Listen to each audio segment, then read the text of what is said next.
Good morning, welcome in. How you doing? All right, let's get some links shared out here. Get some peoples in here. How's that sound?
All righty.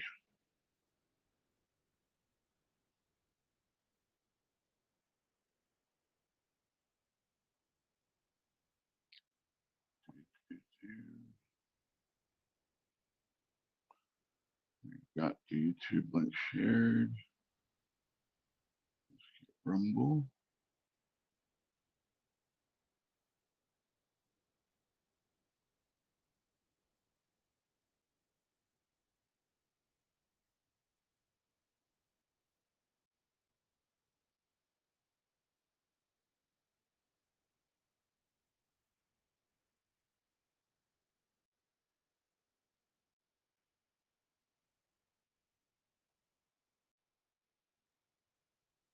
X is next. X is next. That's kind of catchy, ain't it?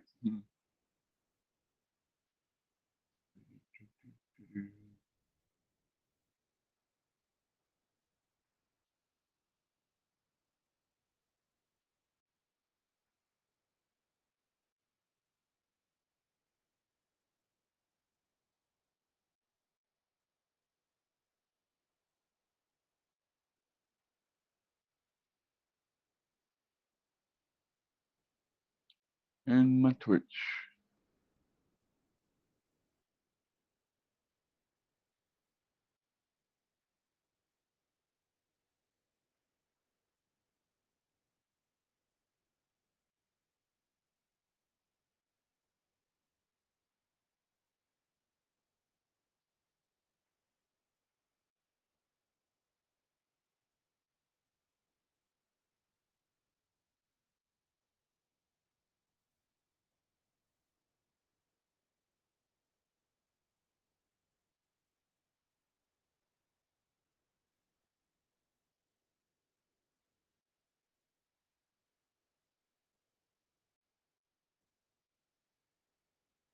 All right. We've got some chatters. Good morning, Thomas. How you doing, buddy? Good to see you. Please tell me if that's too loud. I noticed that I am missing my noise cancellation.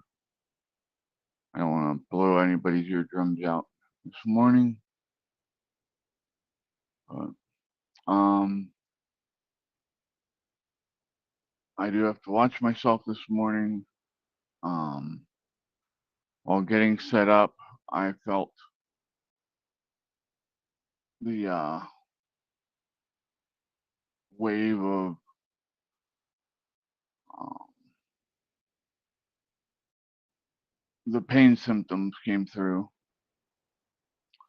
and I had to catch myself before I went live because we don't want to take and cause any issues.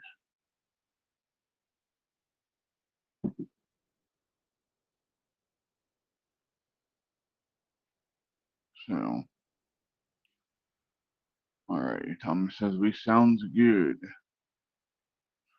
Thomas, did you make your video on your shortwave radio? Yes, you were talking about.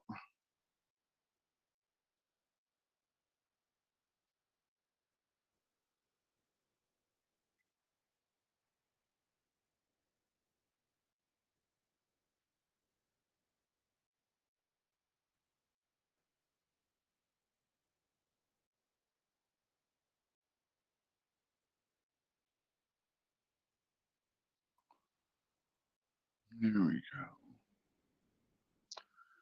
go. As always, we are on YouTube until we get kicked off again. We are on Rumble. We are on X.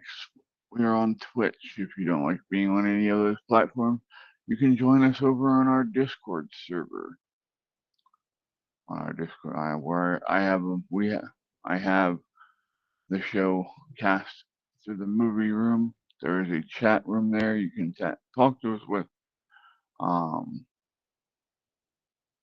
so yeah, we have all that set up for you.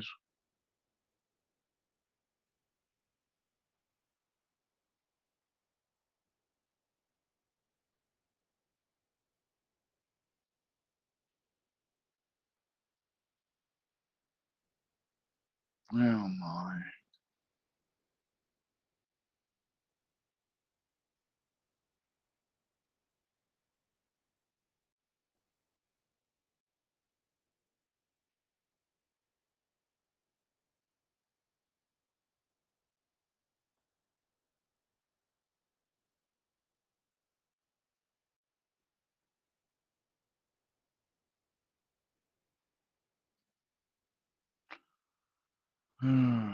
So, what's everybody been up to this weekend?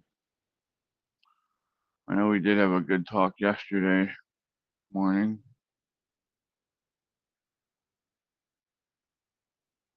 And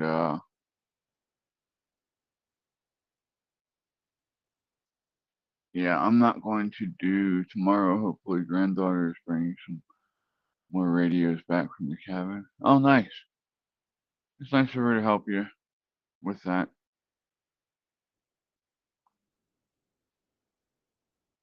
Hey, hey, hey, hey, get out. Oh, boy, I hope that wasn't caught on camera. Tangerine.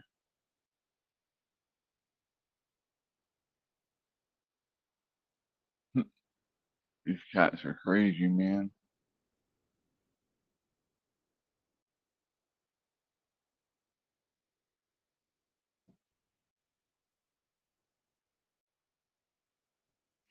Um, a quick announcement as to um for now, we will not do an afternoon show on Saturdays. And that's just because it's too much. We all go over and watch Worrell, Tyler and um Atlas on their channel Saturday evenings at 6. And it's just I think it's too much for all of us to sit here and have our show for 2 hours from 4 to 6, and then go directly over to Tyler's from 6 to whenever. Um, I think that's a little bit much. So we will leave that open. Um,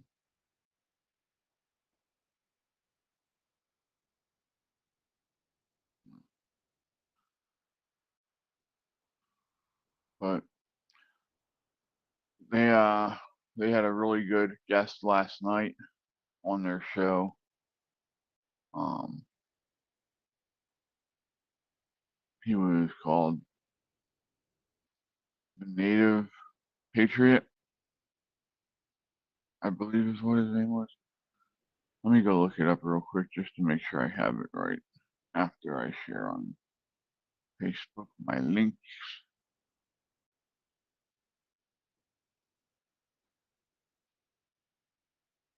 Well, that wasn't what I wanted to do, no, was it? I kind of oops.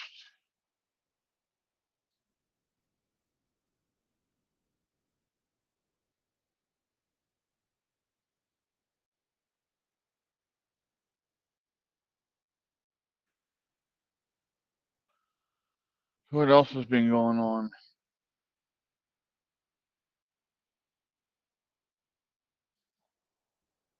Um, I have some big announcements coming up here. Hopefully this evening I'll be able to fill you all in on them.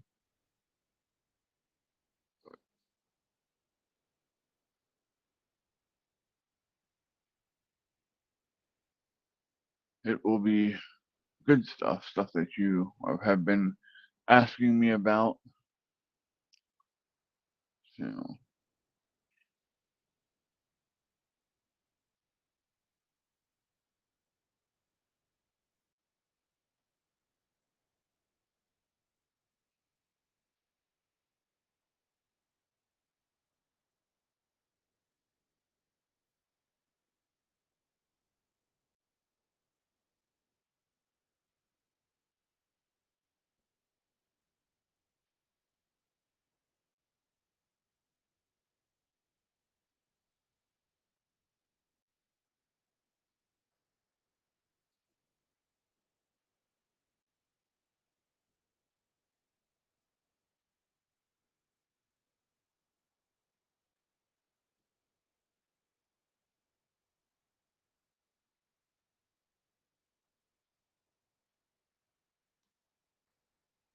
so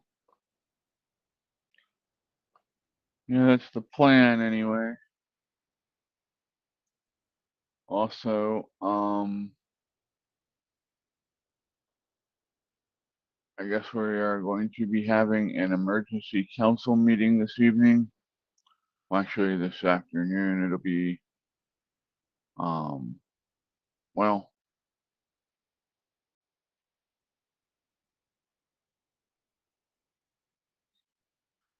um, the council meeting is scheduled for right when we are supposed to do our afternoon show. So we might have to push that back. Hopefully not too long.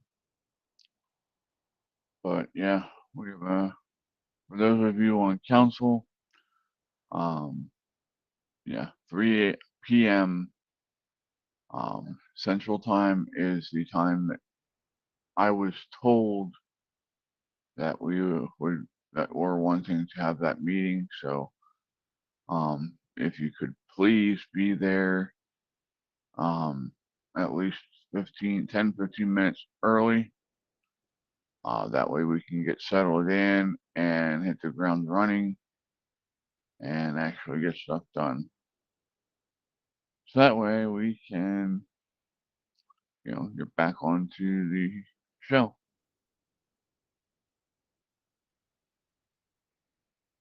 At least that's the plan.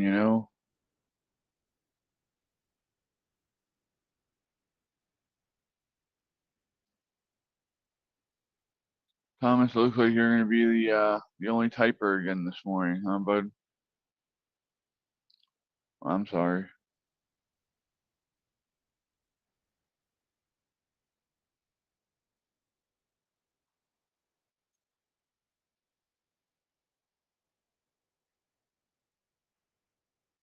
Yeah, I'll give him at least something cute to look at. How's that? I'll give him something cute to look at least. Here's Mr. Tangerine. And here is Ms. Boo. And then what you can't see is right below Boo is Ms. Casper.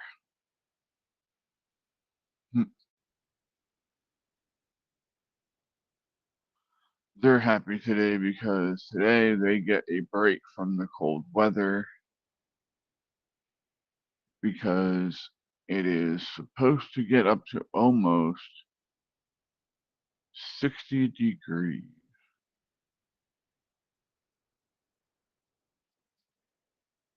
So yeah, they're happy. I went out this morning and I'm expecting to have to break up ice and um dump out that and put fresh water in. I got out and it was all nice and dry. Well, not dry, but it was all wet. Nothing was frozen. Um, so yeah, it was a nice morning. Thomas said that's okay. Colder weather may sleep in. True. True. I've been fighting the reason I was late and after I had asked if you all were ready,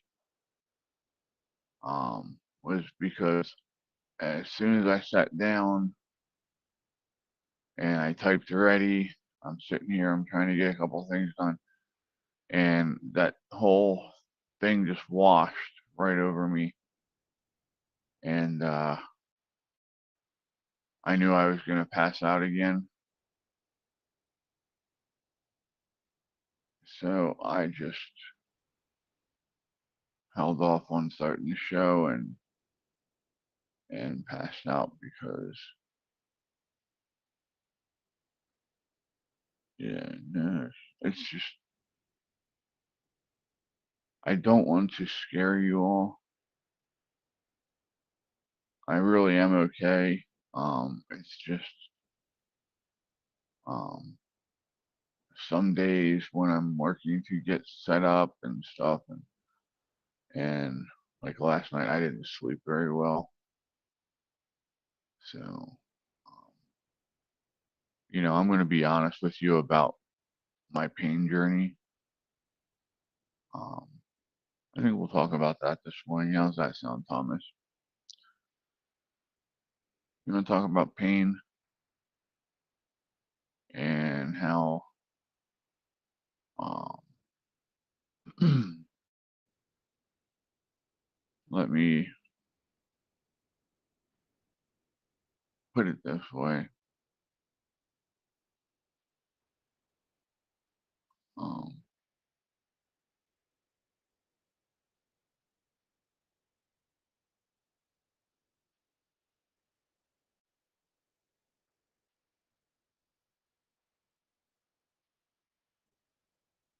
but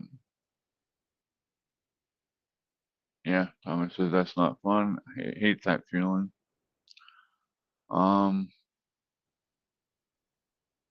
so let's start with the beginning. And we'll go through all of it today because I haven't actually talked completely through with you all about this yet. Some of yous I have had deep conversations with, but not all of yous. But back when I was 36 is when all of this really started. Um, I was working at the cinder block plant, and that's when I had my first back injury, and that led to all the fun that I have nowadays. Um,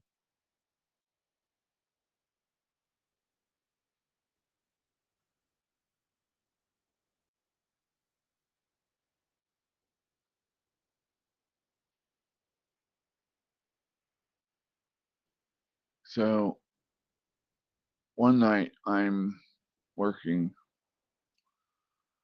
and it felt like my knee was just killing me. I was hobbling around at work and I'm trying to get stuff done. And I finally had enough and I said, I gotta go. I cannot do it. And so I went to the doctors and we're talking about a knee issue here. And he sends me for an MRI and x-rays. And I think we did a CT scan, and nothing is coming up on my knee. Not a thing. And this will be interesting later on. The nothing showing up part on the testing, because every single time I did testing, um, almost nothing shows up on the testing. So my doctor looks at me and says, it's not your knee. And I'm like, what are you talking about? I said, the pain is in the knee and runs up to my thigh. He said, yeah. He said, I think you have sciatica. He said, I think it's a back problem. I'm like, okay, then what do you want me to do? And he's like, well, go get. Then he sent me for an MRI, CT scan, X-rays of my lower back. And after all of that, still nothing showed up. So then he's like, I'm going to send you to a specialist, and you're going to get injections in your back. Well, he sent me to the specialist, and the specialist looked at me and said, well, how am I supposed to treat you for something in your back when we don't even know where it is in your back? Right? And I'm like, that's a valid question, because I don't know. I'm just doing what my doctor said, and he said to come see you. So,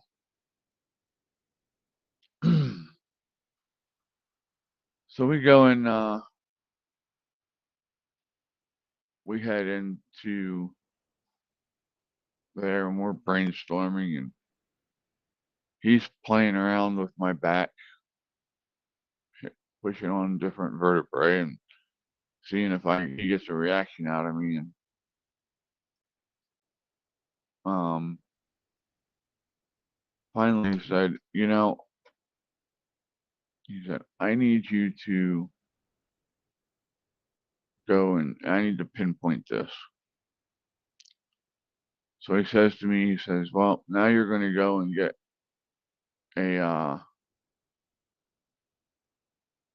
I'm going to send you in for a radioactive isotope test, bone scan. Now, if you've never had this done, you're going to love it, because, yeah. I set off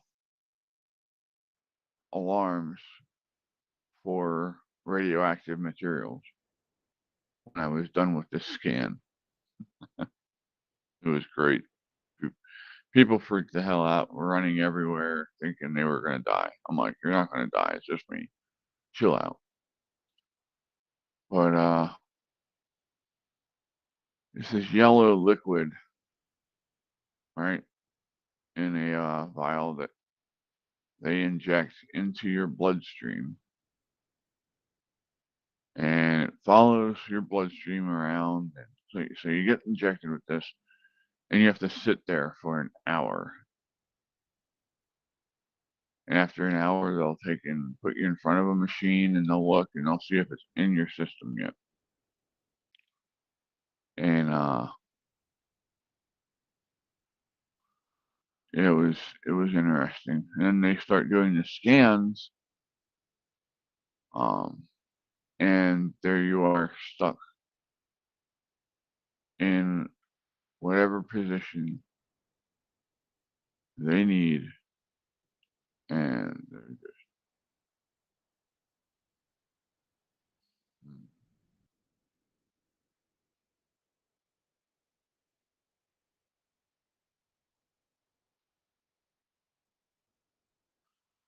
but yeah. So lay there for, how that took a long time again. Flat on my back, feet in the air, because they had to had my legs at a 90-degree angle. So it was like I was sitting. And after that's done, you get dressed, you go do your thing. And a couple days later, my doctor calls me up. He says, "Well, I got good news and bad news." And I'm like, "Well, what's going on?" He said, "Do you want the good news or bad news first?" I'm like, "Well, let's do the good news. We'll do the happy part first, and then we'll go from there." So he says, "Well, the good news is we've found your problem." He said, "The bad news is um, you're not going to like the answer." And so he starts explaining that um, they had found an issue with my L5S1 vertebrae. Um,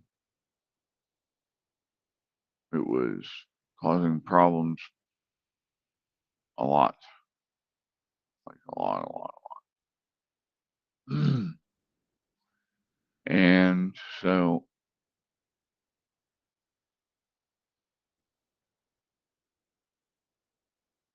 um, he said that he wanted to go in and do a series of spinal injections. So um, we did do one full round of the shots in the back.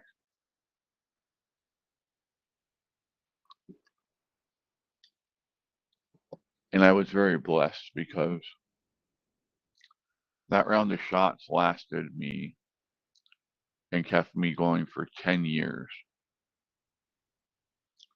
which is absolutely unheard of. I've never heard of anyone else getting 10 years out of one round of injections into the spine.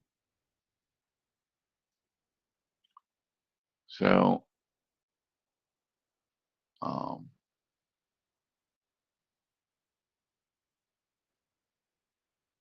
yeah.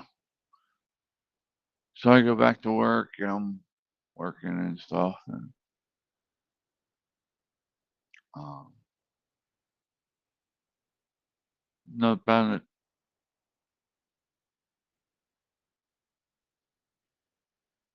couple years down the road, I'm starting to have issues again, but not in my back, but this time it's actually in my knee. I'm boring people. They're leaving. I'm sorry, guys and gals, if this is boring. I just figured something to talk about. So I'm already invested, so we're gonna keep going. But so um, that's when I was diagnosed with the degenerative disc and joint disease, um, which is basically where my body attacks itself and kills its own joints, and it's not fun.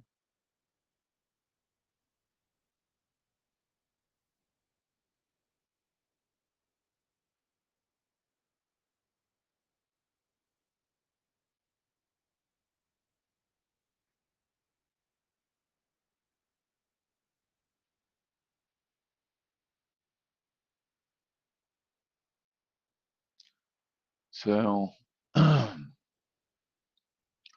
um, that's when I made an appointment to go see an orthopedic specialist at Hershey, um, Penn State Medical Hospital up there in Hershey Park, Hershey, Pennsylvania.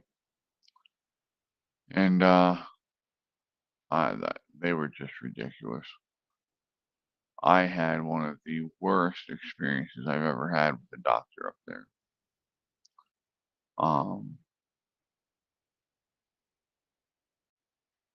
They had sent me for an MRI, X-ray, and all that happy stuff. And so I took and do everything they asked me to. And he says, well, he says, I really can't see anything in there, but he says, I want to try a Synvisc shot just to see if that'll help you. And so I'm like, if you think it'll help, might help, let's do it, because I needed relief. I could not walk, just could not do it. And so I agreed to this. And if you've never seen what a Synvisc shot looks like,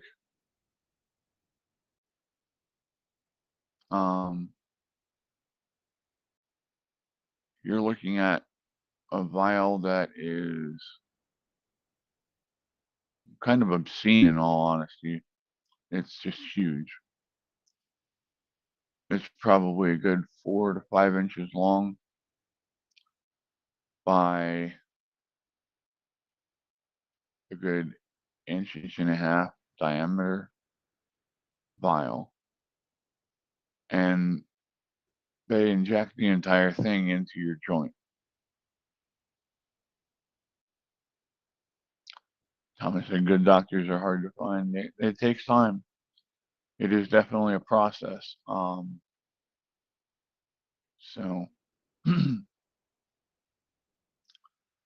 but yeah, so I agree to do this in the shop. And my knees are already swollen. My knee is huge. And the person who is doing the shot is actually a student doctor who's getting her doctorate, I believe, if I remember correctly. But she's like, oh, well, we're going to get this done real quick. I'm like, cool, let's go. Well, she preps it, puts the iodine on, and doesn't drain it like she should have, because, I mean, there's a lot of fluid in there.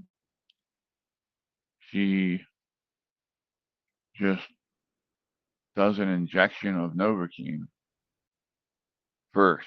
Now, remember, I told you that the Synvisc shot is like an inch and a half in diameter and 4 to 5 inches full. Plus, on top of that, now she is injecting me with a full vial of Novocaine. So now I'm like, this is pretty bad, because now the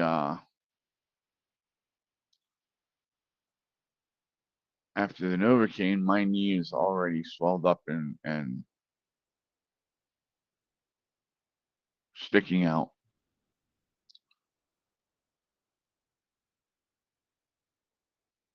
So I'm like, this is going to get interesting.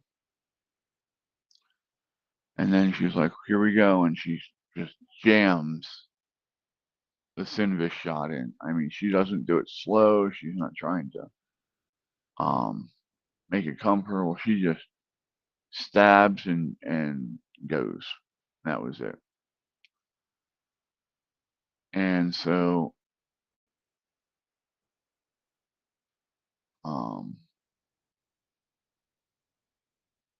my knee, the soft tissue on my right knee was sticking out that far, almost 2 inches, 3 inches from my kneecap. And I kind of lay back and I'm okay. I'm like, all right, I can handle this. And the last thing I was expecting was her to decide that she needed to completely clean the iodine off my knee.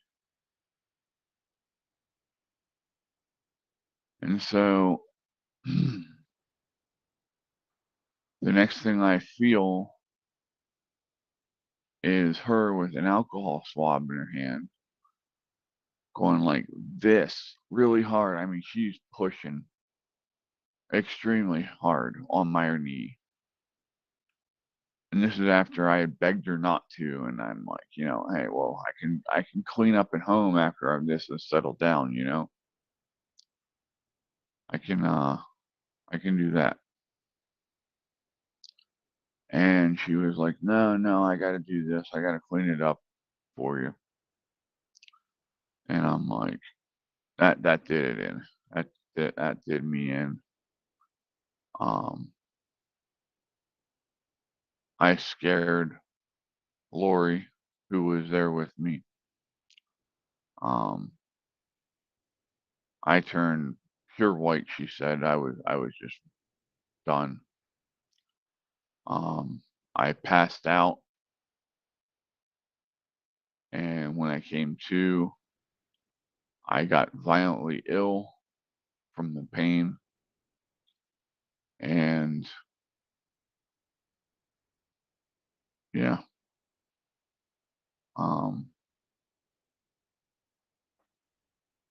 and I told her, I said, get away from me. I said, don't touch me. I said, I was nice and asked you not to do that, and now look what you did. And we had some other complications due to that shot. And I went back afterwards. I think it was like a month later. He wanted to give it a month to see what happened. And so I went back in a month, and the doctor was like, well, there's nothing I can do for you. You just have to learn to live with it. I'm like, are you kidding? I'm trying really hard not to cuss anymore. That's one of my goals as a Christian is to really start living better and doing better. So I'm trying to find other expletives that I can use without that. Just wanted to throw that out there. So I'm like, are you kidding? And he's like, no. I'm like, it's no wonder you have a shiner because somebody punched him in the eye so hard. It looked like they might have broke his orbital bone. But yeah, he sent me home and told me that there was nothing else they could do. Just learn to live with it. And I'll be honest with you, I was really depressed at that point.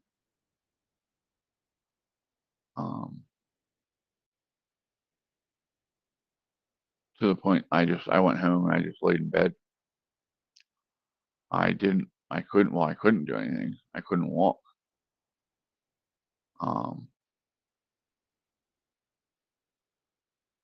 So,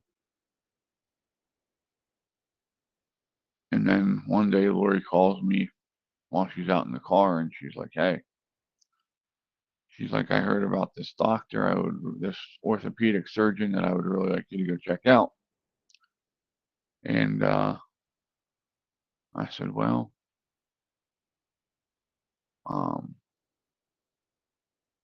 and I asked her about the doctor, and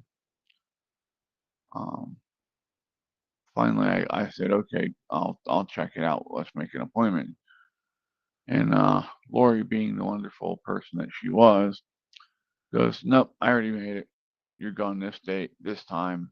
Make sure you're ready. And I'm like, you're such a butthead, right? Thomas says, I hate when they say that many doctors don't care about quality of life. No, they don't. a big problem. So my biggest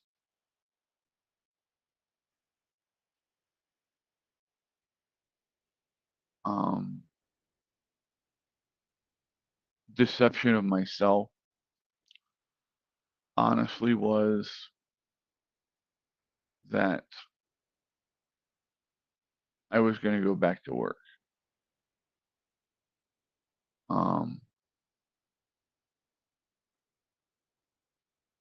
I was hoping so badly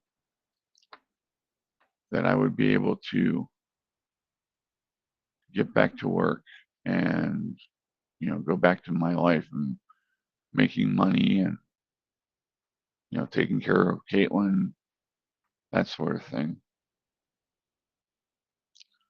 And I don't believe in coincidences, so all of this stuff happened for a reason. But yeah, I go see the new doctor, and he walks in, introduces himself, and we start talking. He starts looking over my records that were sent down from Hershey,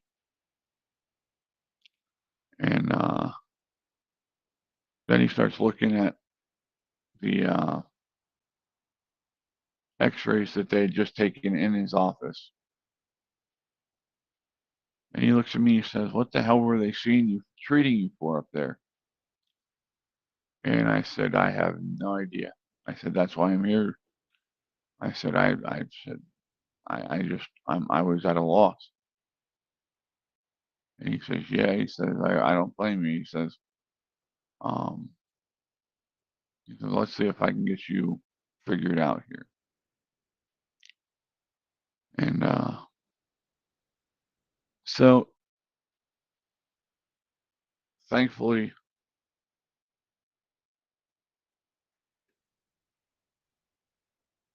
this doctor is a much better doctor.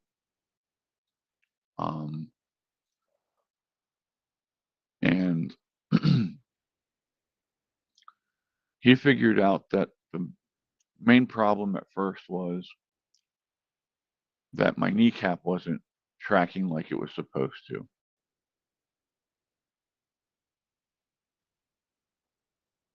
So he's like, "I want to go in, I want to do a patellar release, where I cut some of the muscle on the one side and get your knee to track back where it's supposed to. So that way it's not rubbing and causing you all kinds of pain." And I'm like, "Cool, let's do it." And that was the first time he did surgery.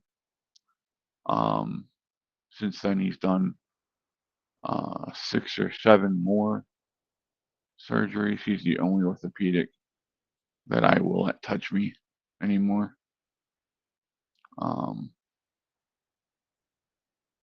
but yeah, he's done both. Well, he did the patellar release on my right knee. He did 2 meniscus repairs on my right knee.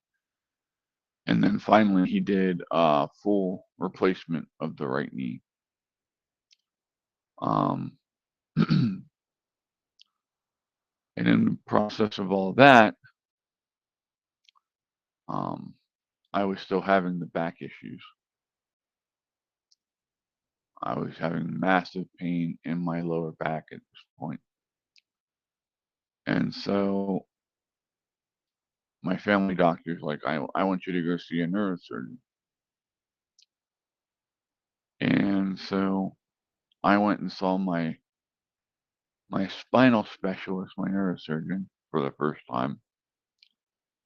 And he's like, "Well, what's going on?" And I told him, and he says, "Well, we can try this." I'm like, "Done it." He's going, "Well, we can try this." I'm like, "We did that." And he went through his entire list of things that we should try before surgery.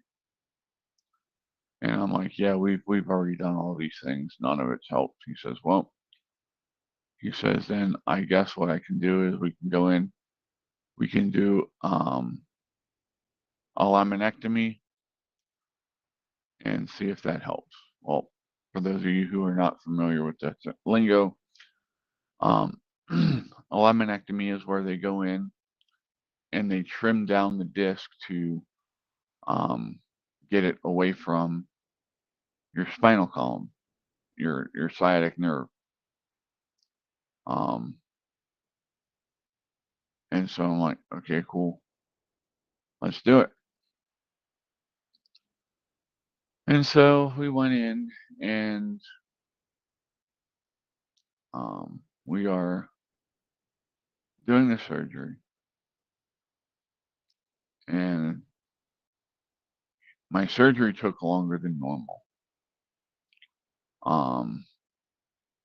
He said, well, first off, by the time I got out of surgery and got in the recovery and was actually put in my room, it was so late that he had actually left for the day. And I'm like, well, that's kind of crappy. I really wanted to talk to him, you know?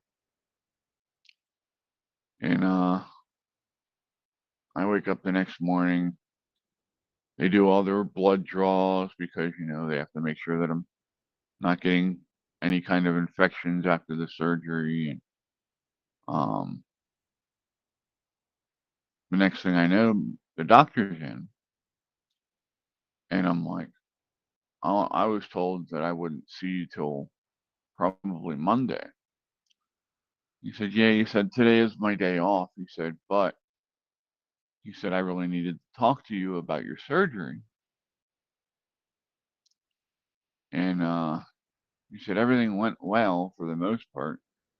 He said, but he said, it's not looking good.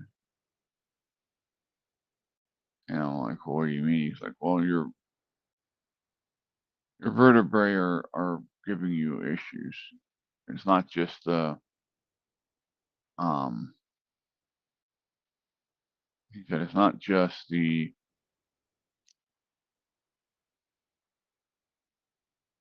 disc hitting your spinal cord. And I'm like, well, that's not what I want to hear. So now I'm at this point determined that I'm going to get moving again. I want to move. I want to get up. I want to, you know, start losing some weight that I put on. Because it was during this time that I had put on the most weight that I've ever had. And so we went through the laminectomy surgery, and I was really doing good, I thought. We were walking a lot, and I was doing mild exercising. And within 6 months, I was back at the neurologist. And I was telling my doctor, I'm like, something's not right.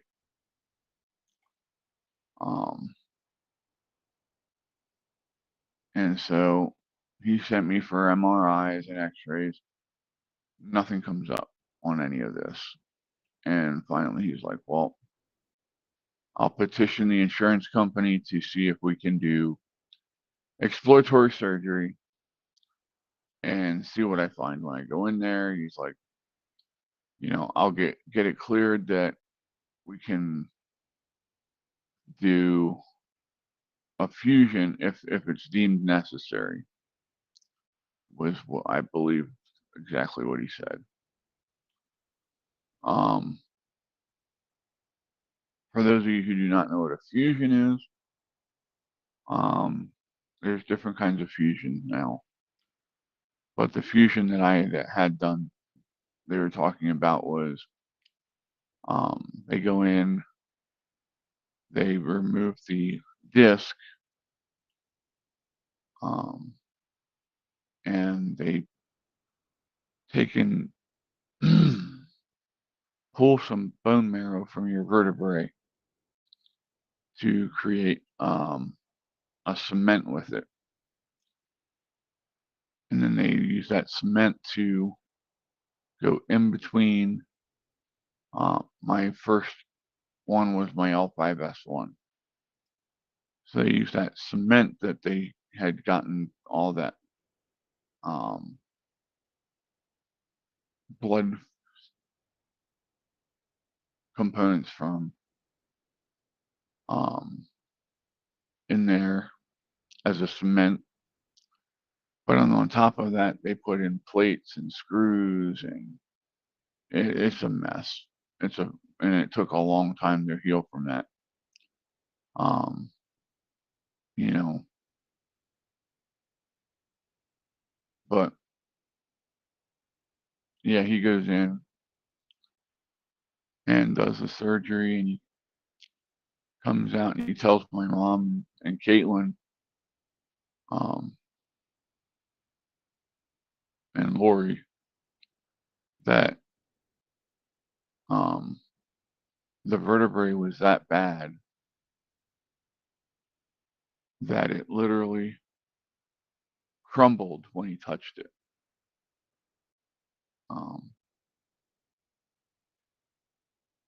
And he said it basically just went like sand. And that's when I was diagnosed with the degenerative disc and joint disease.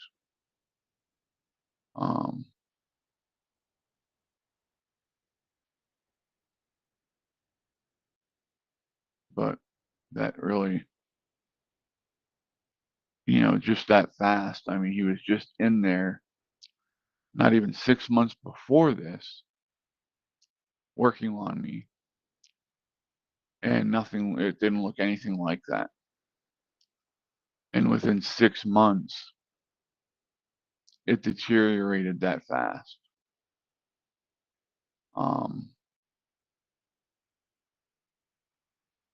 And then, like I said, dotted in between all that, I was having knee surgeries trying to, get my right knee taken care of.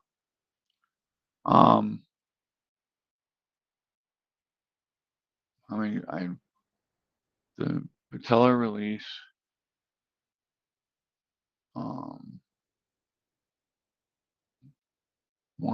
2 meniscus repairs.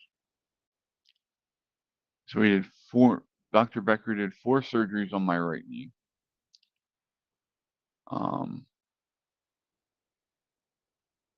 Dr. Argiers did the laminectomy,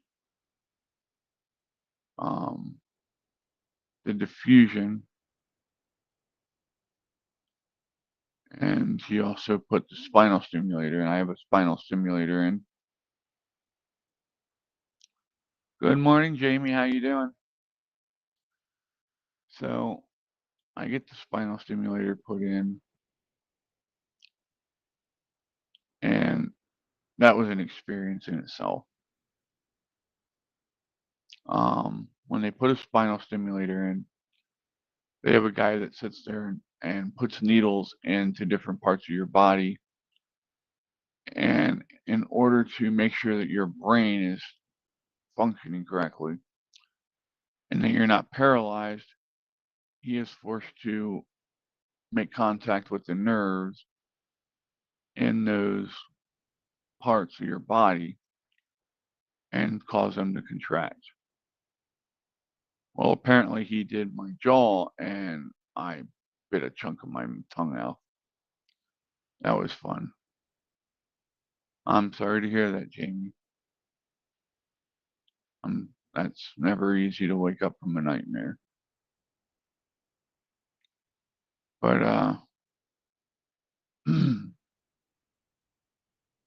but yeah, so I get the spinal stimulator in, and for over a year we play with that spinal stimulator, trying to get it dialed in, and just get it to where it's actually doing what it's supposed to do. And they take an X-ray of it all the time and make sure it's in the right spot, and this and that and everything else. But the problem is it was never, if you're looking at the human body and you're looking straight from behind, on the right side of my body, going down my leg, I was not getting any sensation from this um, spinal stimulator. So it pretty much wasn't doing, it was helping a little bit with my back, but it wasn't helping with the sciatic pain. So we took in, we went through all kinds of crazy stuff. They brought in specialists to help me reprogram it, and yeah, nothing worked. So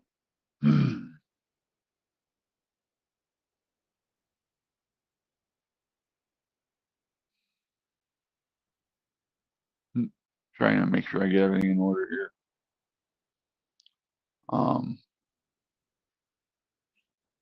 Now, while we're doing all this stuff, I'm also starting to have problems with swelling in my right leg,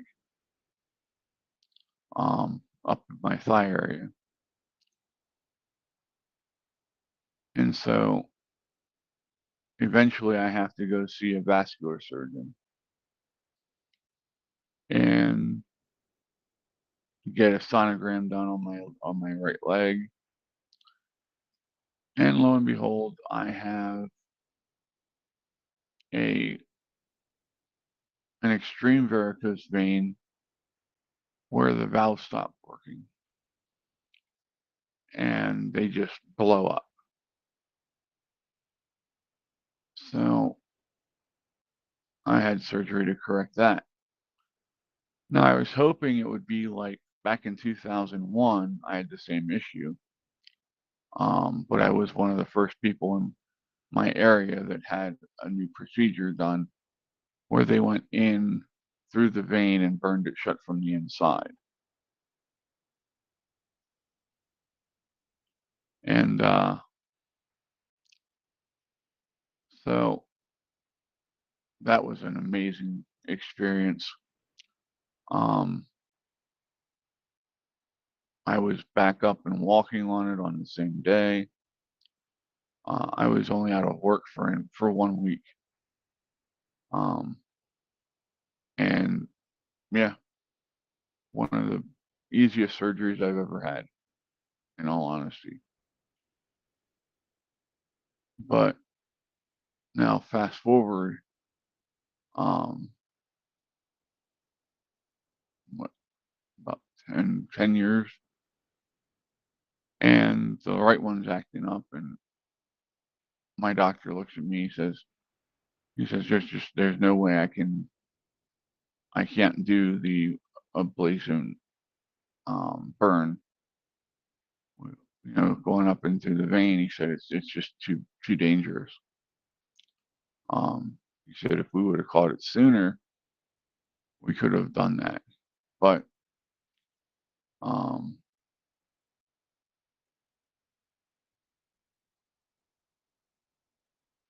I believe that your saphenous vein is only supposed to be 3 point some centimeters, and mine was over 7 centimeters. So yeah, I had swelling that just was unreal.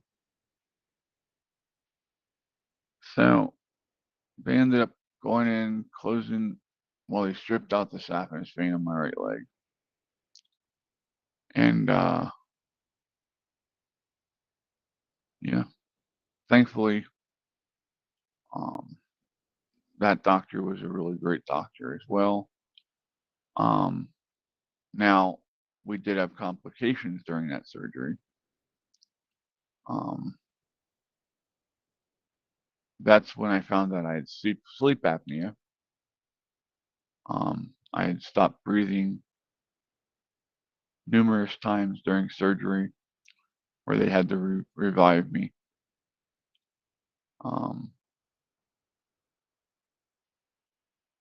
So,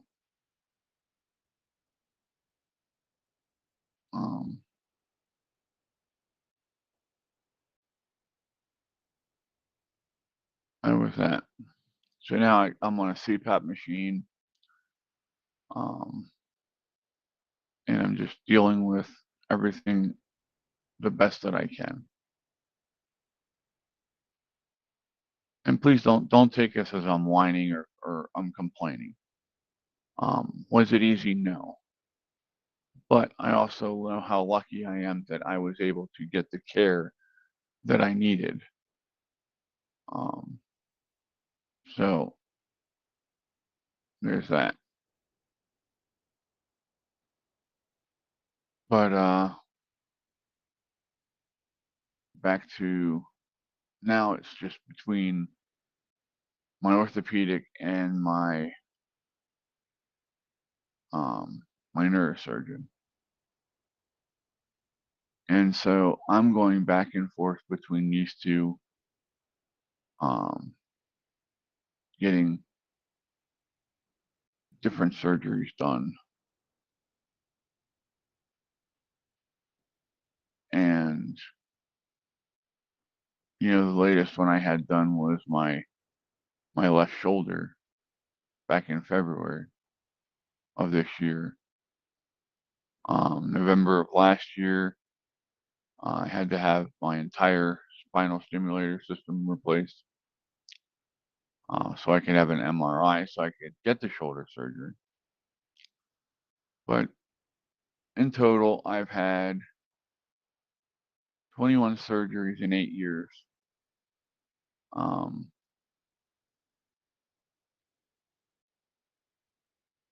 and I've had people give me all kinds of grief. They're like, "Oh, that's too many surgeries. You shouldn't be having that much surgery. It's bad for you." Um, and then I'm like, well, which is worse for me, having the bad surgery or living a sedentary lifestyle where I just keep ballooning out and getting fatter and fatter because I can't exercise, I can't move. Um, you know, I said I'll take my chances with the surgeries and um, you know, doing that. And so far it's worked out much better. I'm actually down to a lower weight than before I became disabled. Um, I believe that this was God's way of telling me, hey, you need to slow down. I've got bigger plans for you, and you're not listening to me. Um, God has a very, very proven track record for making sure that you know exactly what He wants you to do. You know what I'm saying?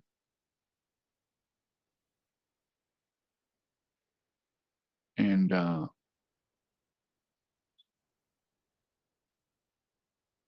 gotta plug my phone in here quick. But it led me to joining and meeting all of you through certain people. Um, if I was still working, I wouldn't have had time to do all this. It led to the forming of a foundation that we are planning on using to help veterans, the elderly, and eventually some other people as we grow. That is the plan as of this point in time. Um,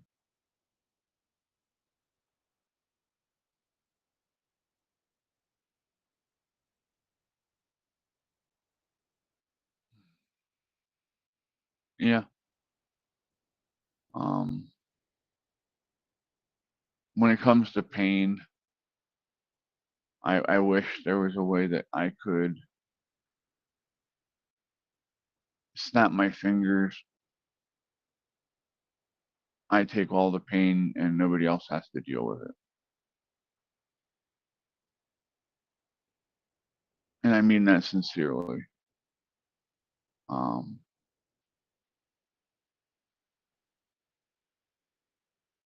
between the medications, their side effects, and the pain,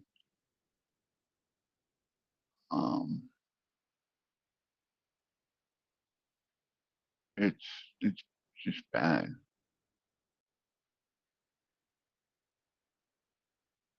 You know, Thomas says you have helped others, Chris, more than you realize. Well, I appreciate that, Thomas. I do, and I really do try my best to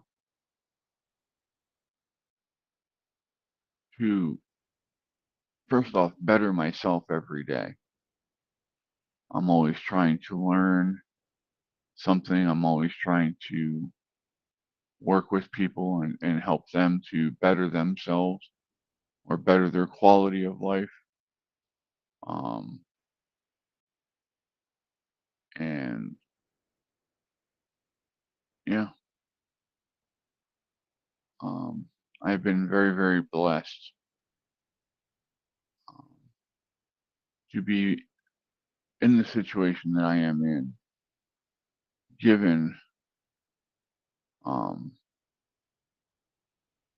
the fact that I probably really shouldn't be here. It is but for the grace of God that I am here. I see a Fred. I don't hear a Fred, but I see a Fred. Here I am. There he is. Good morning, Fred. How you doing, buddy? I'm alright. You look like you're just wiping the sleepies out of your eye. I am. It's been a long night. Uh-oh. Yeah, kind of relate with that one. I didn't sleep well last night. So we were just talking about my medical history and stuff, going through my pain history and all that happy shit. Right. Jamie says, Fred. Oh, not too early.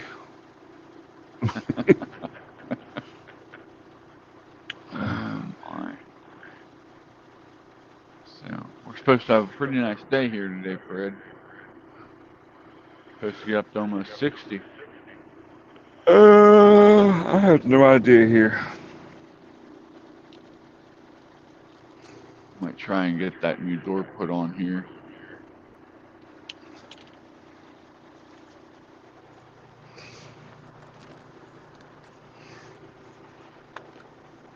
Thomas says, an open ear and kind word goes a long way. He says, hi, Fred. Good morning, everybody. Jamie says it's okay, Chris and Thomas with the nightmares. Well, nightmares are their own little monster, and they can really wreak havoc on your life.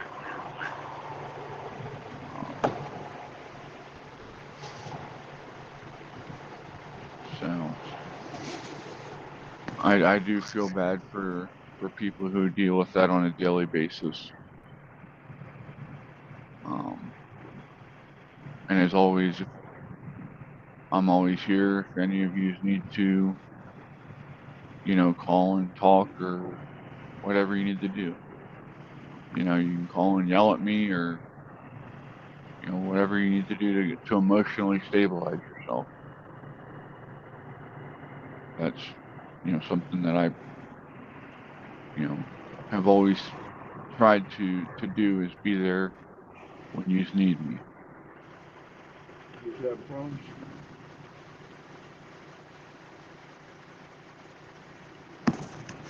Who's having problems with nightmares? Jamie. Sugar. My middle name. And I know, Bud. We've had that conversation too.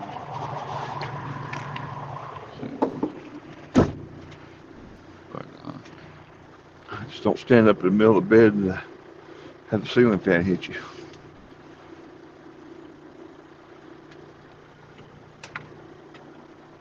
my aunt's stepson would have nightmares because of the situation that he was put through. And one night he was in a group home trying to get help to stabilize him, and I got a call because I was his partial guardian at that time. His dad had moved to Florida and was supposed to be finding them a house and stuff down there. And I got a call from the group home stating that he had had a nightmare, and his reaction to the nightmare was to stand up in the middle of his bed and piss everywhere.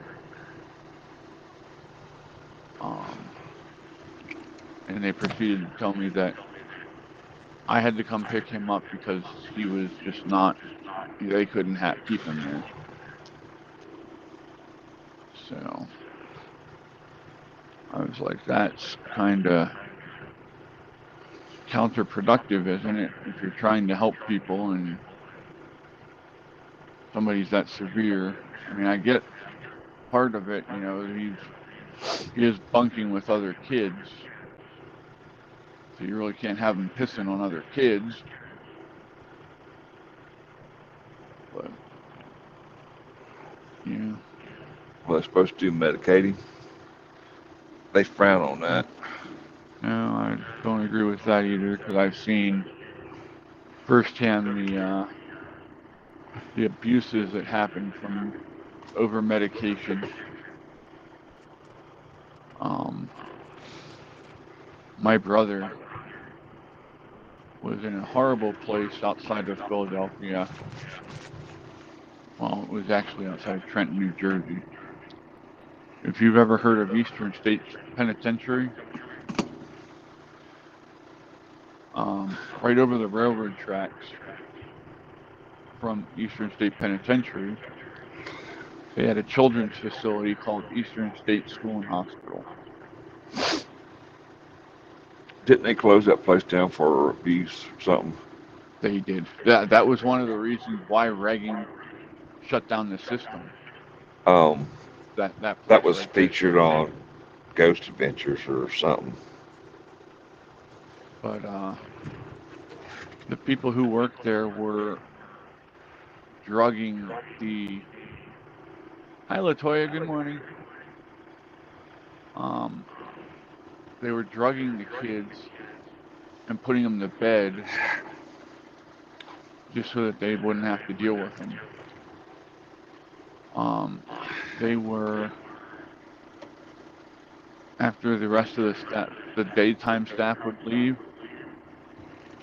the nighttime staff was taking and bringing the kids that they thought were the toughest in their building,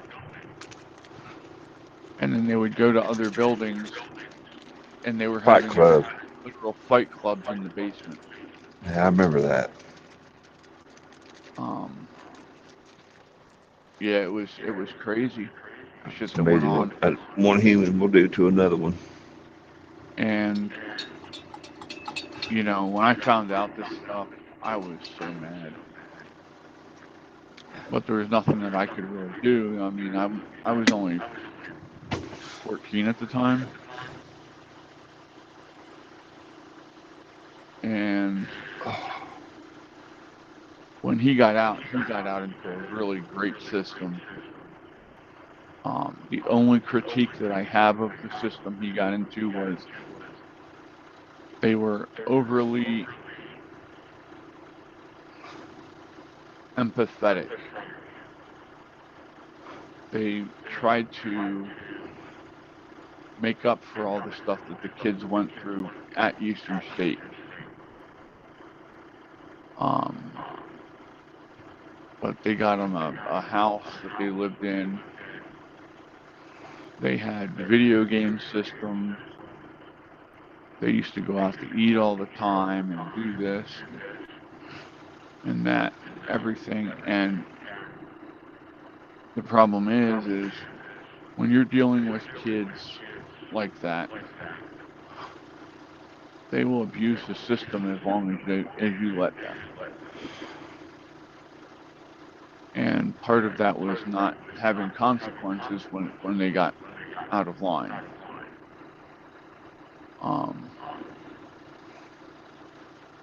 And it led to, my brother ended up beating up a couple of the staff members to where the police had to be called in.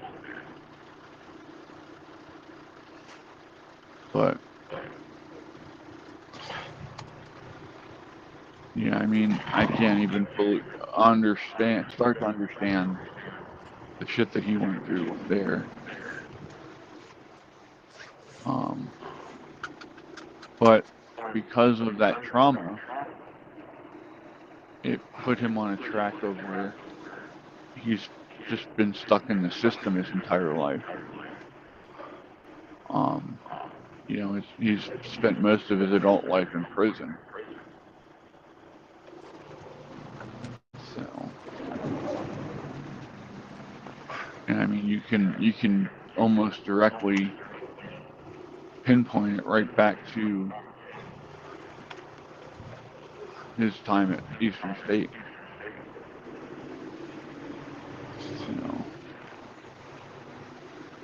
But yeah, people don't realize the impact that trauma has on you. Whether it's physical trauma or mental trauma. And honestly, I think mental trauma can be worse than physical trauma.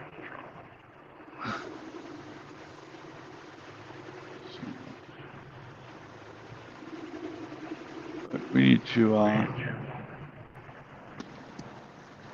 just try and be there for those who need the help and need the support. I think that's the best thing that we as people can help. Well, I've left. So, where are you at this morning, Fred? Williamsburg, Virginia. Did I bother you, sir? We're doing beer runs still, huh? I got empty cans today. Empty can. Yeah. That's going to lead to somebody distraught if they get into your trailer. They're thinking they're getting something good and it's empty. I keep pocket changing this thing, and I hope I don't get stopped because I know I'm going to get an open container in here, and it's never had beer in it. Yeah. Well, I mean, they can test it and know that you're not drinking. Oh, hell, there's a whole load of empty cans. Don't even have the lids on them back there. It's going to for production. Maybe all right. Thomas said he can't understand why humans are the most violent animals on Earth. Not all, and it's getting worse.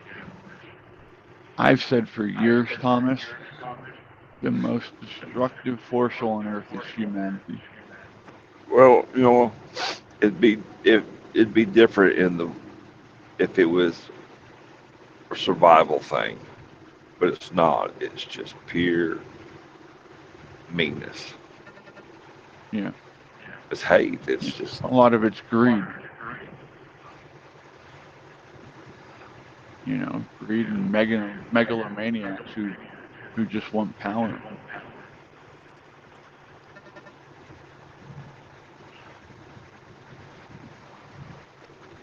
Thomas says, laugh out loud, I thought it was a piss bottle. Oh no, that's the gallon jug. Yeah, Latoya, just here. Let me throw my email in chat again for you, and you can shoot me a message, and we will set that up.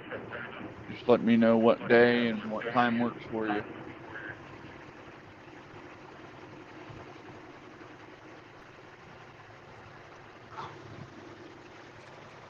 There you go. Yep, just shoot me a message with just put show in the title and let me Well, know happy when we're birthday set. to me. She got to Is it your sing it. birthday today? No. I said when she puts the email in there, she just put happy birthday to me. But you have to sing it. That's, you know. Okay, Latoya. Yeah, we'll go ahead and just send it to that email address I just posted. Careful And what you ask for. You just might get it. we will have a nice conversation next Tuesday. Alrighty. Are you looking for a morning or afternoon or what? Just let me know what time then. Yeah. Let's check our busy schedule.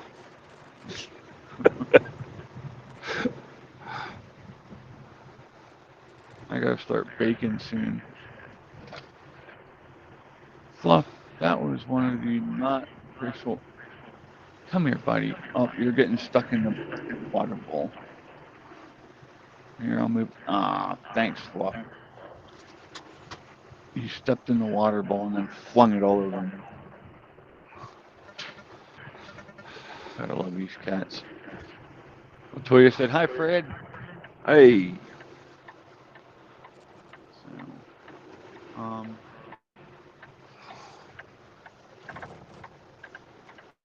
you know, one of the lessons that I think the bad World War II people learned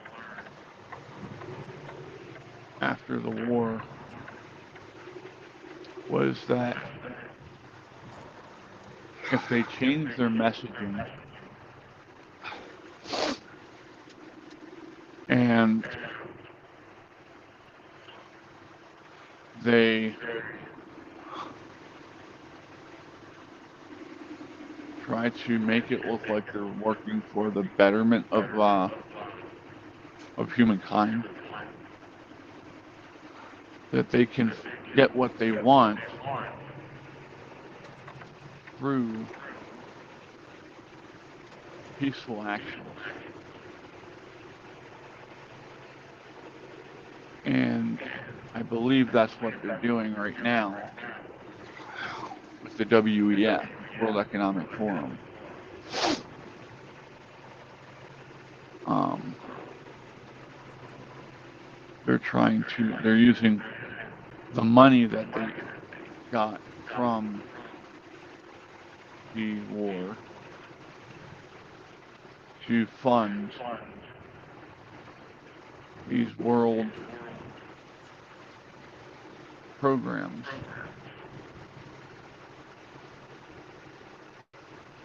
And, they're doing these young leaders things where Trudeau was one of the young leaders, Macron. I mean, a lot of the people who are part of the problem in our world right now went through the World Economic Forum's Young Leaders Program. And so now they've got to put in all these governments, and they're trying to leverage themselves in those governments to push their new world order type thing. Thomas says, Fred, I will be putting out another radio video, hopefully Monday. A what video? About radios, like ham, Okay. all that stuff. Oh, yeah. Good morning, James. Welcome in. Latoya, I'm sorry you got a cold. I hope you're feeling better soon. I want to get me one of those little handheld hams. I don't have no more room on the dash for nothing else in here. Yeah. I had to reposition cell phones and GPS and everything else last night.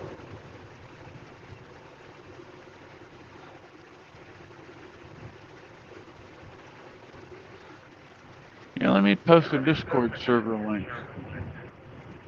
That way if you decide you want to come hang out, we do a lot of really good stuff. What the hell? Apparently, I hit the button and recorded myself talking on Discord. Okay. Oh, Daddy! Oh, Daddy! There's something wrong with you, dude. It's early. Coffee's cold.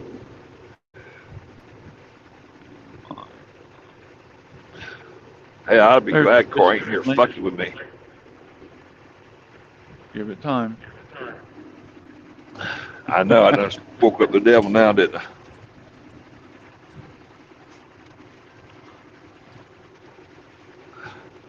Thomas's autocorrect is messing with him. He went to say, good morning, James, and it came out morning, Jamie.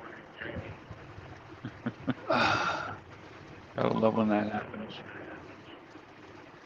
Oh, man. But, yeah. Something else that I like to do is, if you're planning on having surgery and you have questions, you are more than Hey, Mr. Policeman. You're more than welcome to reach out to me and ask questions. And I will answer them to the best of my ability from my experiences. And from the research that I've done. And from just the experiences that I've seen my friends go through as well. So, the first thing I will preface is that no two surgeries are going to go the same for anyone. There's just so many variables. But, I got a question for you, Chris. what's that? When am I going to get What you wearing? surgery on my face? What you wearing?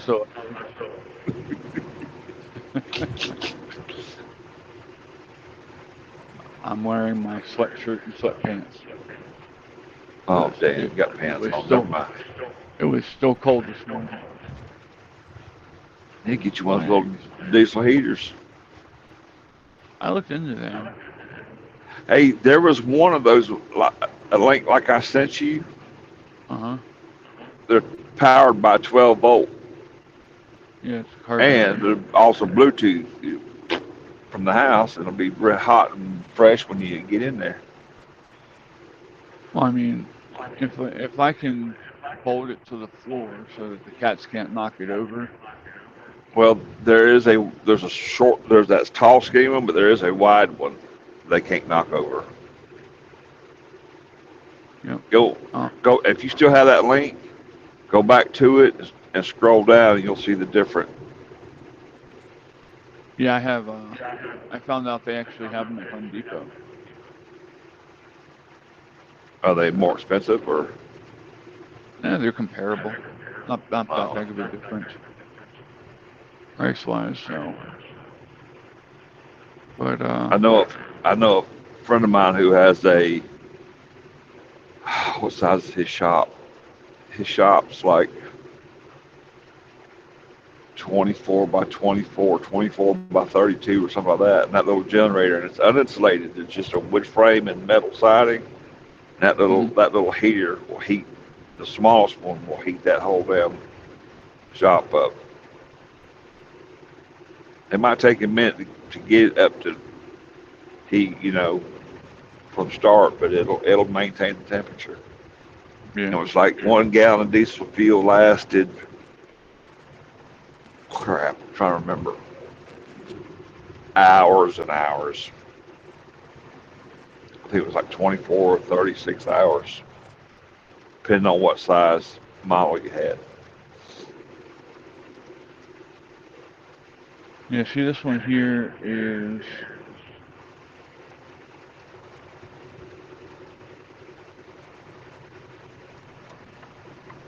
17,000 BTUs.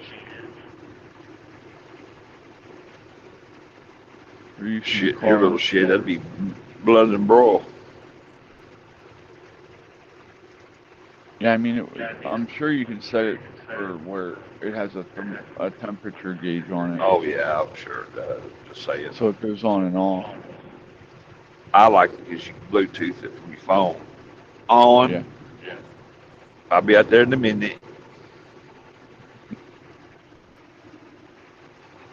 Well, see, I get up at 5:30 every morning right now. We get out here and um, make sure the heater's on. While I'm out here, I take care of all the animals. Um, and all that happy stuff. This is one I was looking at.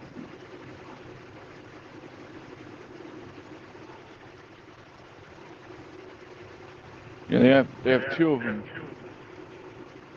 One's 17,000 BTU, and the other one's a 27,000 BTU. And honestly, the price is so comparable. I think I would rather get the bigger one for I think Right. $20, and that has the remote, um, and all that stuff, and it runs off of. Well, this says 8 kilowatts. That can't be right. Got to be Does it 12. say runtime down in the specs? Product details: 8 kilowatt diesel air heater, normal during discomfort and cruising. Do, do, do, do, do. Um,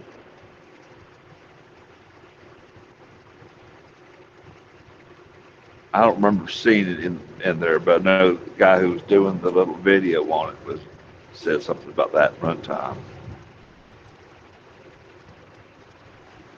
Says it'll run all night. For on 1 gallon, for less than 1 gallon of diesel per night. But that's on low energy consumption.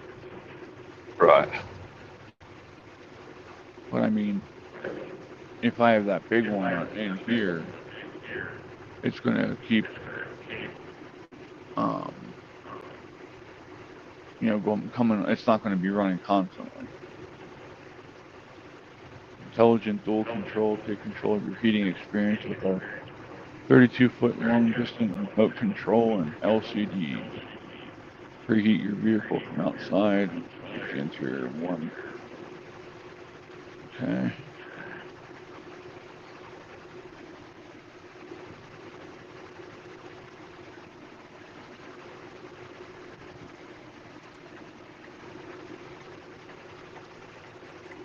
Yeah, I mean, it seems like a really nice system.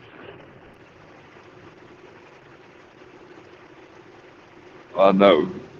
I don't think it would take up even electric. Just all it's running is the fans. Oh, the blower motor, so it wouldn't. But I thought that 12-volt one just get a little battery with a trickle charger on for so when you're not using it, it's recharging your battery. Yeah.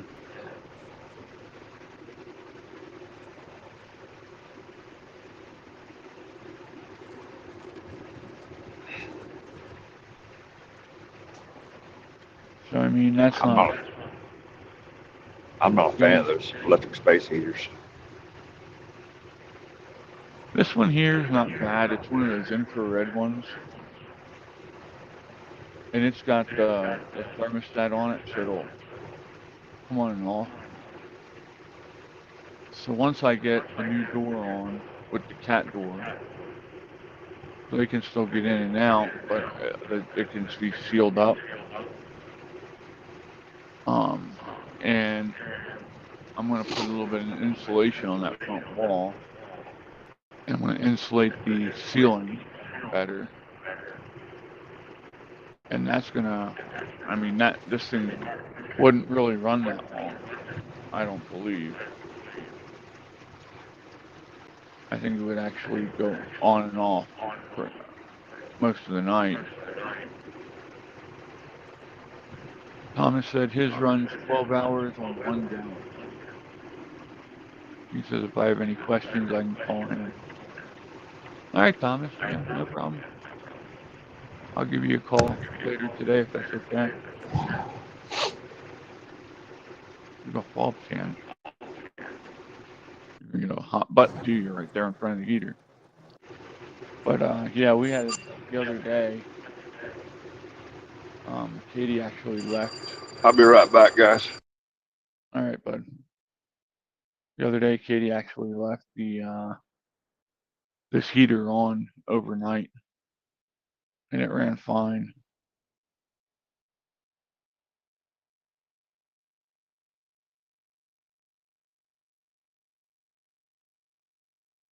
So,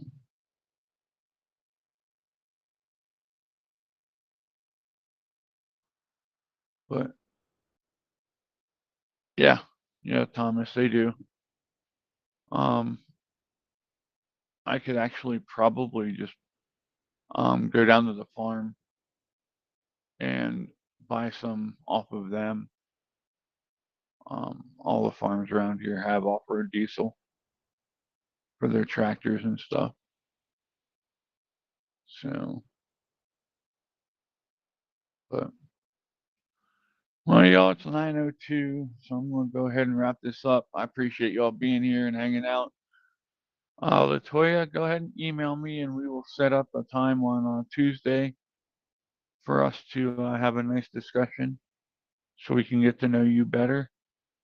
Y'all have the link to join the Discord. Again, Lori's wanting to have a council meeting, so if you're on council, 3 p.m. Central Time, 4 p.m. Eastern Time is when we're having a meeting. So, yeah, I appreciate y'all. Love yous, and yeah, we will see you all later. Be safe. Have a great day, everybody. God bless. Oh, there's Fred. See you later, Fred. Have a good day, bud. I'll call you in a little bit. All right. Peace, y'all. We're out. Talk to you later.